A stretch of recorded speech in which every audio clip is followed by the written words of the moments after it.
वीरं महाविष्णुं ज्वलन्तं सर्व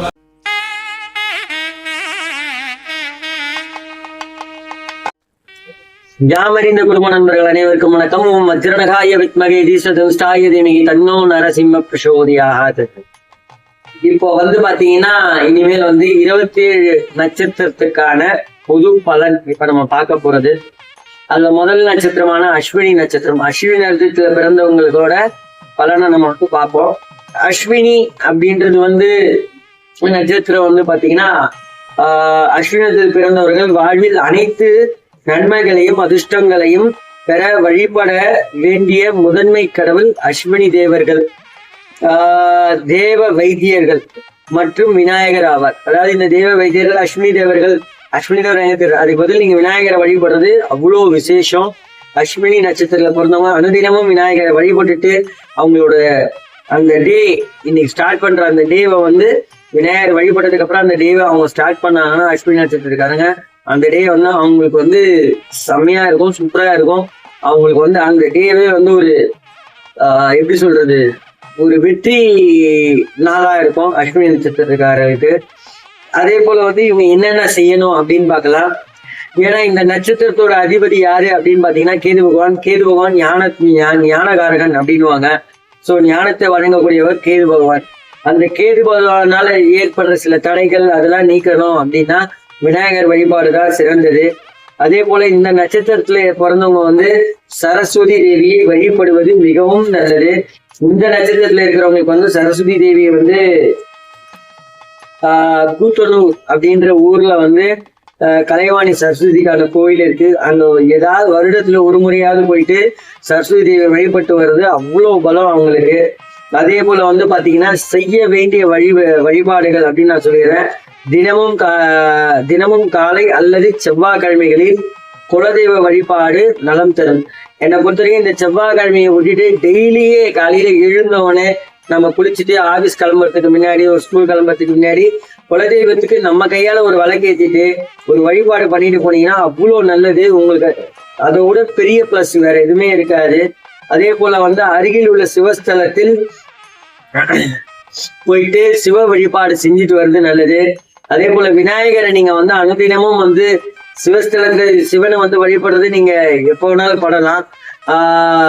ஆனா டெய்லி நீங்க விநாயகர் பெருமானுக்கு உங்க கையால அருகம்புல் மாலையோ இல்ல ஒரு அருகம்புல் கட்டையோ கொண்டு போயிட்டு விநாயகருக்கு வச்சுட்டு ஒரு 9 சுத்து கோயிலை சுத்தி வரணும். அந்த சுத்தும் போது யாருக்கிட்டையும் பேசாம உங்களோட அடுத்த இலக்கு என்ன அந்த இலக்கை மட்டும் மனசுல நினைச்சுக்கிட்டு போனும் பேசக்கூடாது, யாருக்கிட்டையும் பேசாம ஒரு 9 சுத்து வளம் அதுக்கப்புறம் உங்க டேவை ஸ்டார்ட் பண்ணுங்க. கண்டிப்பா நல்லது நடக்கும், உங்களுக்கு வெற்றி கிட்டும். ஆனா கம்பல்சரி அருகம்புல் கொண்டு போயிட்டு விநாயகரை வச்சுட்டு தான் வழிபாடு பண்ணணும், அதை மறந்துடாதீங்க.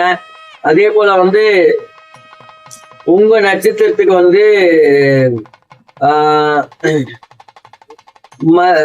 மருந்தீஸ்வரர் திருத்துறைப்பூண்டியில இருக்க மருந்தீஸ்வரர், திருவாரூர் மாவட்டத்துல திருத்துறைப்பூண்டியில இருக்க மருந்தீஸ்வரர் கோயில்ல போயிட்டு வழிபட்டு வந்தீங்கன்னா அவ்வளவு நல்லது.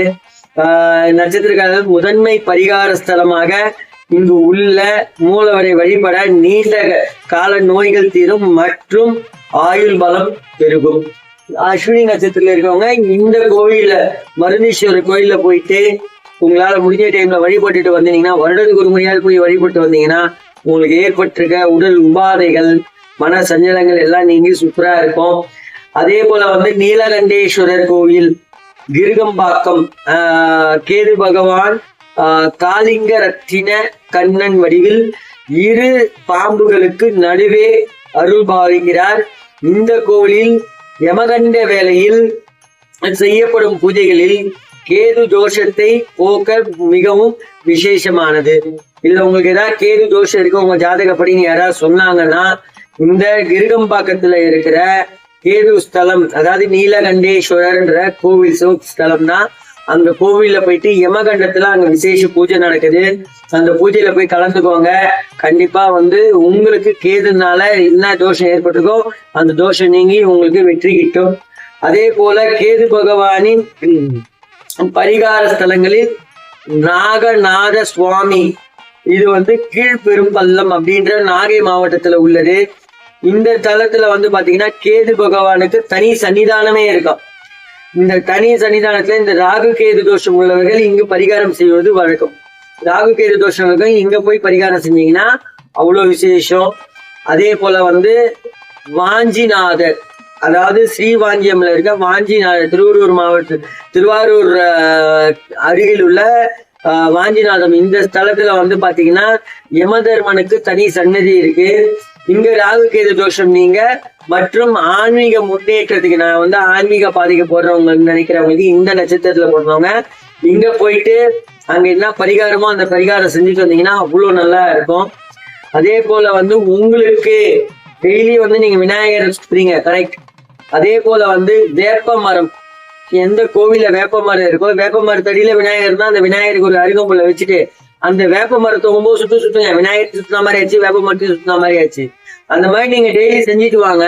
கண்டிப்பா உங்க வாழ்க்கையில வந்து ஏற்பட்டிருக்க தடை, அதே போல உங்களுக்கு மன சஞ்சலங்கள், என்ன விதமான இதுவா இருந்தாலும் அது நீக்கிடும்.